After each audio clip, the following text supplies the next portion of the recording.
Hello, this is lesson 15.1, Crisis and Rebuilding, and this is the beginning of period 2 in our course. So this is a quick period 2 overview. Period 2 deals with the time frame from 1648 to 1815, and we've got, of course, a lot going on. That's the Peace of Westphalia in 1648 to the Congress of Vienna, about 1814 to 1815.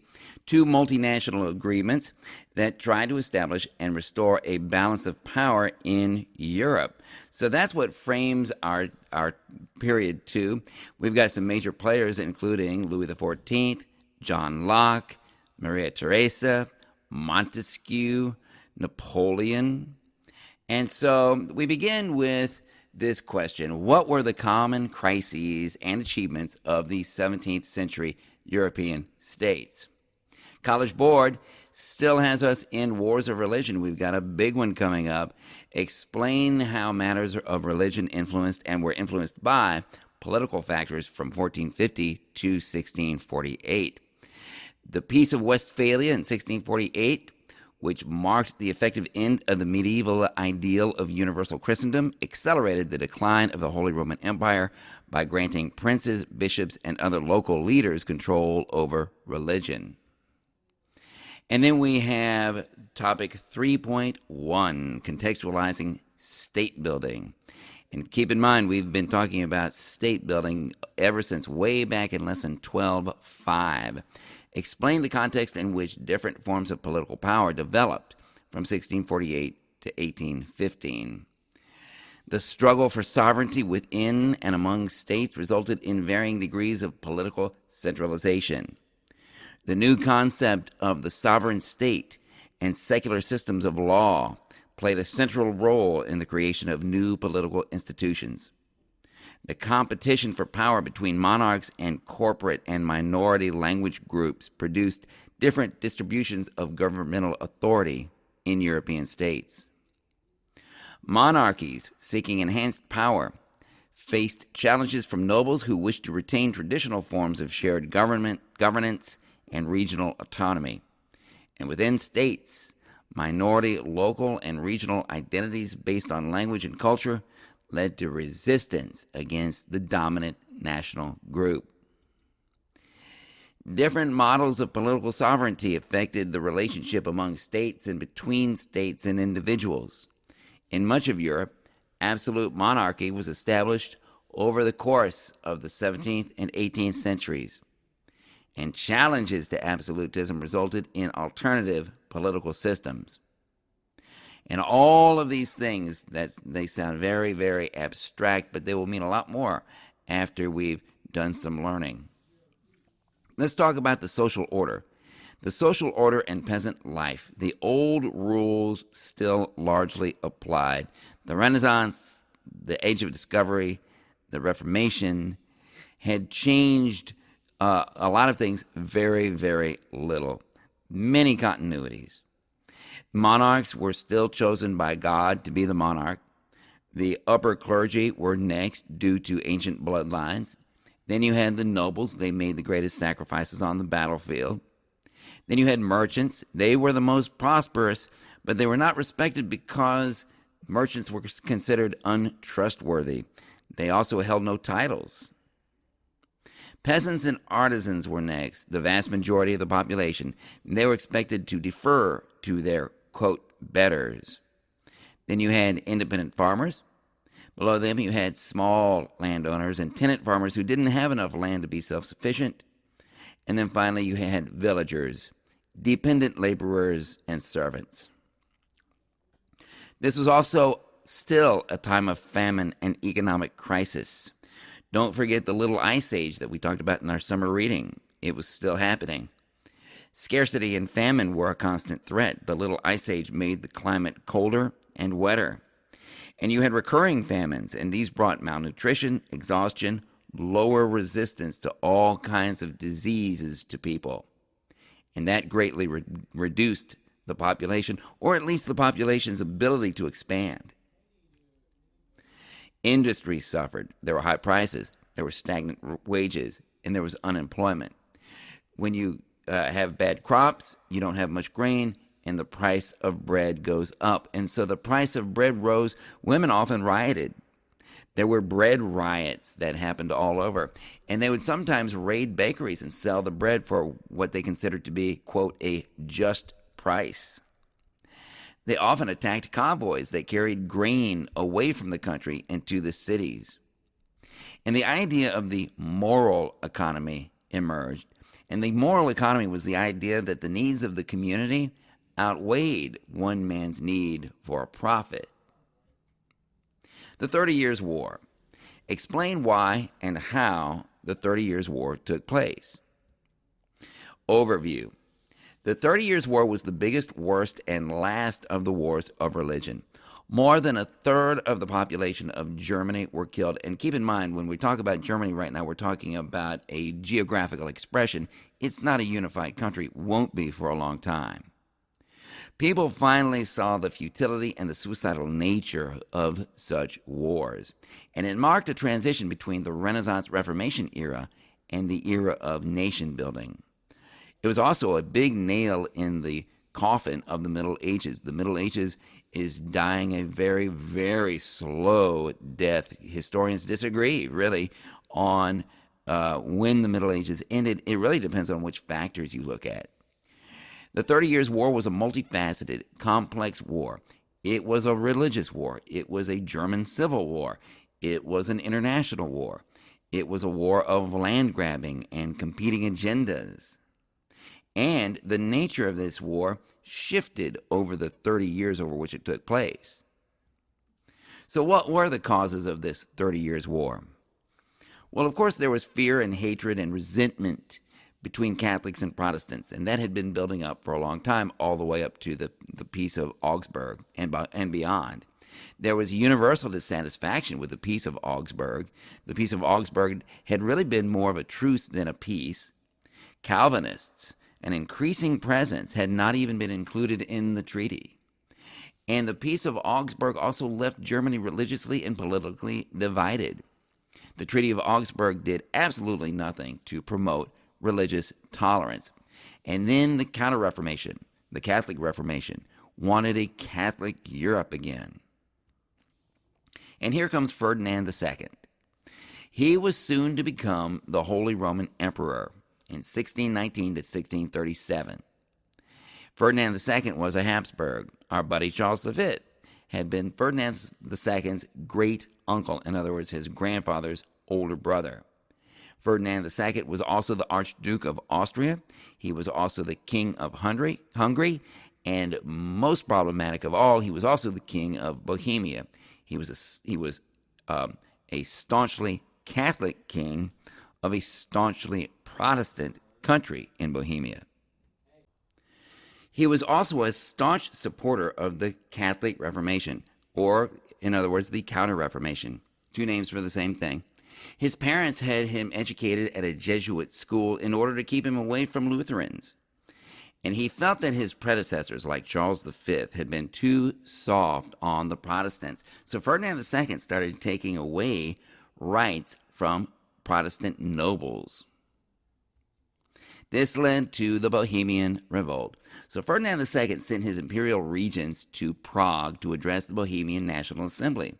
And this assembly meets in Prague Castle, and these regents needed to let the Bohemian National Assembly know that Ferdinand II was taking away their rights to practice Protestantism. And these imperial regents asked to address the assembly, and instead they were thrown out of a 4-story window, 70 feet, on May 23rd, 1618. Miraculously, they landed on a dung heap and were completely uninjured. 4 stories uninjured. But they reported this humiliation back to Ferdinand II, the upcoming Holy Roman Emperor. And this event is known as the Second Defenestration of Prague. Go to your Jan Hus notes to read about the First Defenestration of Prague. On August 26, 1619, the Bohemians deposed Ferdinand as King of Bohemia and installed a minor German noble named Frederick as the new king. He was crowned King Frederick I of Bohemia. He was a Calvinist, and he was also known as the Winter King. Ferdinand II, seriously insulted by this entire outcome in Bohemia, was elected Holy Roman Emperor 2 days later on August the 28th, and this put Ferdinand II in charge of the Catholic League of German princes within the empire. The Bohemians knew that an invasion was coming, and so they put out a Europe-wide call for help from all Protestant princes and countries everywhere. And to their shock and horror, they got almost no help at all from anyone. Thus begins phase one of the war, the Bohemian phase, which lasted up to 1625. Ferdinand II's Catholic League of German princes crushed the Bohemians at the Battle of White Mountain. And now, all these Protestant kingdoms who didn't want to help Bohemia were afraid of a seemingly increasing Catholic Habsburg imperial power. England, the Netherlands, the Protestant German princes, and even Catholic France became very nervous. They offered to pay Denmark to invade the Holy Roman Empire. Denmark was a Lutheran Protestant country, and Denmark would love to get some of that prosperous German Baltic territory. So phase two, the Danish phase, that lasted to 1629. The Danish king Christian IV invaded the Holy Roman Empire, and Ferdinand's greatest military leader was a rich Catholic count of lower nobility with his own private army named Albrecht von Wallenstein. And von Wallenstein was a loose cannon. He was ruthless. He was unpredictable. He was cruel, destructive. He built a fortune out of captured lands and estates. He made loans to Ferdinand II himself and was paid back in lands and titles. And he was awarded the large duchies of Mecklenburg for his victories. This was scandalous to high noble Germans. And Albrecht von Wallenstein gave himself the title of Admiral of the North and Baltic Seas. He didn't have Ferdinand II do it. He just gave himself that title. But von Wallenstein defeated the Danish king Christian IV in several big battles. Now that things were looking up for Ferdinand II, he saw the opportunity to make the Holy Roman Empire more powerful than it had been in centuries. And he issued the Edict of Restitution in 1629, which stated, number one, all Catholic properties that had been taken by the Protestants after the year 1552 were to be returned to the Catholic Church. Therefore, number two, if you were a Protestant living on these properties that were now returned to the Catholic administration, you had to leave that property and go to a Protestant area. Number three, these properties would now go over to imperial administrators. Ferdinand II's potential power and resources were greatly increased by all this property, and of course, Calvinism was still illegal. Ferdinand II's supporters in the Catholic League were actually very unhappy with the Edict of Restitution. To them, this was a sign that Ferdinand II was gaining absolute imperial power. And so in order to pacify his Catholic German princes, Ferdinand II fired von Wallenstein as commander of his forces. They didn't like him. Thus, we get into phase three, the Swedish phase that lasted until 1635. The Protestant countries paid Sweden to invade the Holy Roman Empire. The Swedes were also a country that would like to get their hands on some of that prosperous Baltic territory. But unlike Danish King Christian IV, Swedish King Gustavus Adolphus was a brilliant military commander. Gustavus invaded the Holy Roman Empire and won stunning victories. Gustavus Adolphus was a pioneer of mobile artillery, wheeled cannon, and some call him the father of the modern army. Here's a picture of Swedish King Gustavus Adolphus landing in Holy Roman Empire territory with his army. Ferdinand II was so alarmed that he actually gave Albrecht von Wallenstein his old job back. Well, the Swedes defeated von Wallenstein at the Battle of Lutzen. However, Albrecht von Wallenstein's army did manage to kill Gustavus Adolphus during the battle. Later, it looked like von Wallenstein was trying to make a secret treaty with the Swedes and take over the Holy Roman Empire from Ferdinand II, so Ferdinand II had von Wallenstein assassinated. Phase 4, the last phase, the French phase, that lasted all the way to 1648. France, under the leadership of Cardinal Richelieu, who lived from 1585 to 1642, entered the war against the Holy Roman Empire to help Sweden out. Spain was also fighting to help their Habsburg relatives in the Holy Roman Empire. So France went to war against both Spain and the Holy Roman Empire. France would love to have German territory up to the Rhine River. The Rhine River makes a perfect natural barrier for France. And after years of fighting, France finally started winning the war. And the Holy Roman Empire was finally interested in making peace. The Peace of Westphalia, 1648. After 4 years of negotiations, the Treaty of Münster was finally signed in May of 1648. Calvinism became legal, along with Lutheranism and Catholicism. 300 independent German states were recognized in the treaty. And the Holy Roman Emperor was the big loser in the Peace of Westphalia. The Holy Roman Emperor was Ferdinand III by this time, and Ferdinand III's power was reduced to that of a mere figurehead. The results of the 30 Years' War were catastrophic. 1/3 of the German urban population was dead, and 2/5 of the German rural population was dead. Entire German cities were destroyed. The economy was in a shambles. Lawlessness and chaos ruled the land. Here's a map of the aftermath of the Peace of Westphalia. Achievements in state building. Both absolutist and constitutional governments set goals that had a lot of similarities. Number one, they wanted to protect and expand their frontiers. Number two, they wanted to find new ways to raise more taxes. Number three, they wanted to consolidate central control and authority. And number four, they wanted to compete for colonies throughout the New and Old worlds. So these four goals were something that governments had in common, whether they were absolutist or constitutional. But rulers also faced formidable obstacles to achieving these goals. Number one, delays in conveying orders and messages to their provinces due to lack of infrastructure. Number two, a lack of information about their own countries. There were things about their own countries that a lot of these rulers knew nothing about.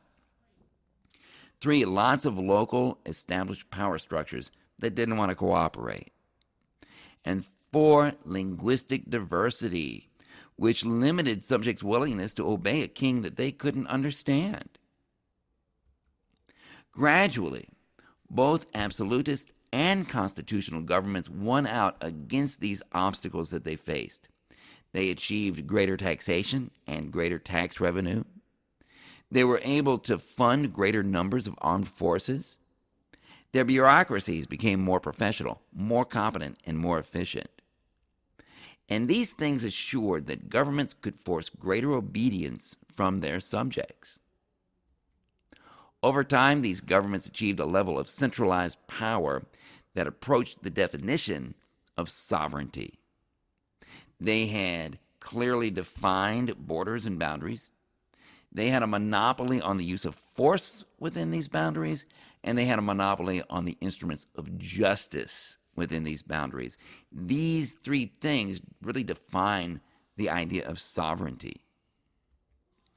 Warfare and the growth of army size. Now that we have the age of the permanent, professional, standing army, and we saw the very beginning of this concept in 1450 in France with Charles VII, warfare and the ability to conduct it was the primary tool that governments used for state building.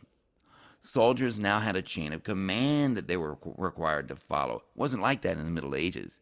Soldiers had uniforms. They had a hierarchy of rank. You had the private and corporal, sergeant. Then you had, officers, lieutenant, captain, etc. They had oaths of allegiance to take. They had military traditions. They had new techniques for training. Army units were now deployed throughout these various realms. There was an explosive growth in army size. Now, why did governments grow the size of their armies?